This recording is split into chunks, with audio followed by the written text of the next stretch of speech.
জিয়া রহমান থেকেছেন, যে বাড়িতে আমাদের ভারপ্রাপ্ত চেয়ারম্যান এবং তার ছোট ভাই আমাদের মঙ্গল সাহেবের জন্ম, সেই বাড়ি থেকে এই ফ্যাসিস্ট শেখ হাসিনা সরকার কিভাবে থেকে উৎখাত করেছিল, তৎকালীন যে জরুরি সরকার কিভাবে উৎখাত করেছিল।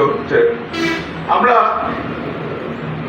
যখন এই বাড়ি উচ্ছেদের নোটিশ দিলেন, বাড়িটা ক্যান্সেল, বাড়ির বরাদ্দটা ক্যান্সেল করে দিলেন, তখন আমরা আইনজীবীরা, আমাদের তৎকালীন জেস খান সাহেব, আমাদের আইনজীবীরা কিন্তু একটা রিট করেছিলেন। আপনার জানেন,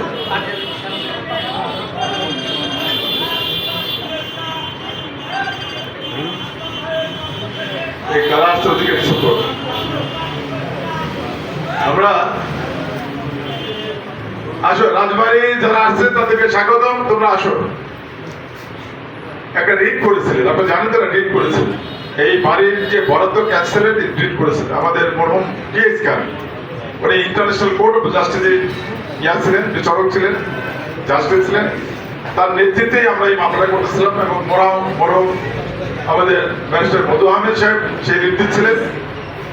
তা আমরা রিটে খারিজ করে দিলেন, আমাদের হাইকোর্ট বেঞ্চ রিটে খারিজ করে দিলেন।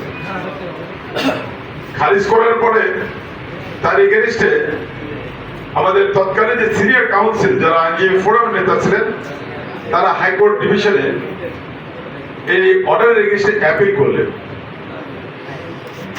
আমার এখনো মনে পড়ে, আমি আমার সৌভাগ্য হয়েছিল যে ওই দিন অ্যাপিল ডিভিশনে থাকার। আমাদের বাঘা আইনজীবীরা, সাহেবের আসো, তোমরা আসো,